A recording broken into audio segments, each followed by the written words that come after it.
অন্তর্বর্তী সরকার বিদায় নিতে না নিতেই আরএস ফাহিম চৌধুরী দেশে ফিরেছেন। যেন তিনি প্রতিজ্ঞা করেছিলেন যতদিন ইউনূস সরকার থাকবে ততদিন দেশে আসবেন না। বিএনপি ক্ষমতায় আসার পর দুবাই থেকে একটি ফ্লাইটে ঢাকায় ফেরেন আলোচিত ও সমালোচিত এই কন্টেন্ট ক্রিয়েটর। দেশে এসে তিনি ছাদ খোলা গাড়িতে হাসি মুখে ছবি তুলেছেন, মেয়ের সঙ্গে খুনসুটির মুহূর্ত সোশ্যাল মিডিয়ায় শেয়ার করেছেন। ২০২৪ সালের জুলাই অভ্যুত্থানে বিতর্কিত অবস্থানের জেরে গত ১.৫ বছরের বেশি সময় অনেকটা আড়ালে আবডালে কাটাচ্ছিলেন আরএস ফাহিম। এর মধ্যে ২০২৫ সালের এপ্রিলে তার দেশ ছাড়ার খবর চাউর হয়। আরএস ফাহিম সে সময় ফেসবুকে অভিমানের সুরে কিছু পোস্ট দিয়েছিলেন। ওই সময় একটি ভিডিওতে বিমানবন্দরে পরিবার ও শুভাকাঙ্ক্ষীদের কাছ থেকে বিদায় নিতে দেখা গিয়েছিল তাকে। সে ভিডিও পোস্ট করে ফাহিম লিখেছিলেন, যথাসম্ভব সবার সঙ্গে এটাই আমার শেষ দেখা। পরে বিমানে ওঠার এবং মালয়েশিয়ায় পৌঁছানোর মুহূর্তগুলো স্টোরিতে শেয়ার করেছিলেন তিনি। দেশ ছাড়ার পর ফাহিম লম্বা সময় মালয়েশিয়ায় অবস্থান করেছেন।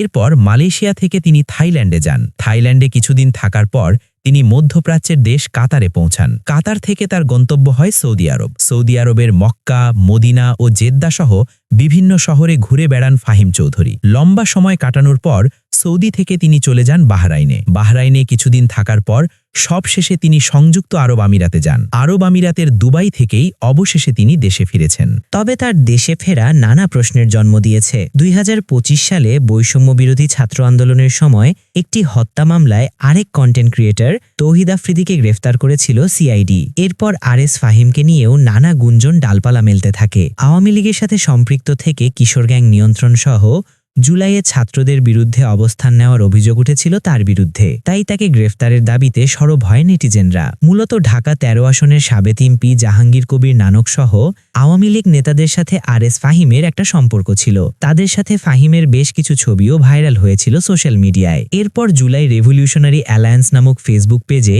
একটি পোস্টে বিস্তারিত অভিযোগ তুলে ধরা হয়। সেই পোস্টে দাবি করা হয়, নিজেকে বিপ্লবের পক্ষের দাবি করা এই ফাহিম বিগত সরকারের গণহত্যাকারী সবার সাথে আঁতাত করে চলত। বলা হয়েছিল, যাদের সাথে ফাহিম চলাফেরা করত তারা সবাই মাফিয়া। আরও অভিযোগ করা হয়েছিল, ছেলেপেলে নিয়ে শোডাউন দিয়ে নেতাদের খুশি করত ফাহিম। বসুন্ধরার আনভিরের জন্মদিনেও মোহাম্মদপুরের যুবলীগ নেতা রাজীবের সাথে শোডাউন দিয়েছিল সে।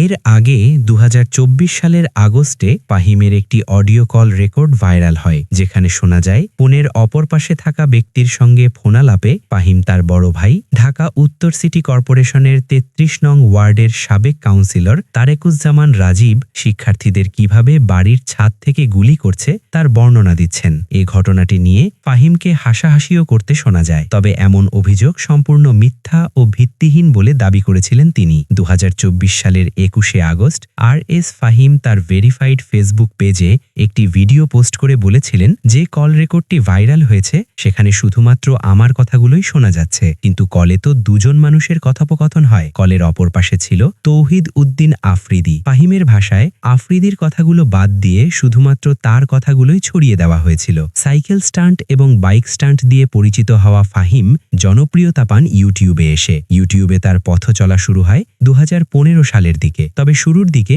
ভিডিও কন্টেন্ট নিয়ে তেমন পরিকল্পনা ছিল না ফাহিমের। তখন শুধু নিজের চ্যানেলে স্টান্ট ভিডিও আপলোড করতেন তিনি। ২০১৭ সালের পরে দর্শকদের থেকে ভালো সাড়া পাওয়ার পর তিনি ইউটিউবের জন্য নিয়মিত কন্টেন্ট তৈরি করতে থাকেন। সেখান থেকেই এত দূর আসা। তবে জুলাই গণ অভ্যুত্থানে বিতর্কিত অবস্থানের ফলে আরএস ফাহিম আজ অনেকটাই কোণঠাসা।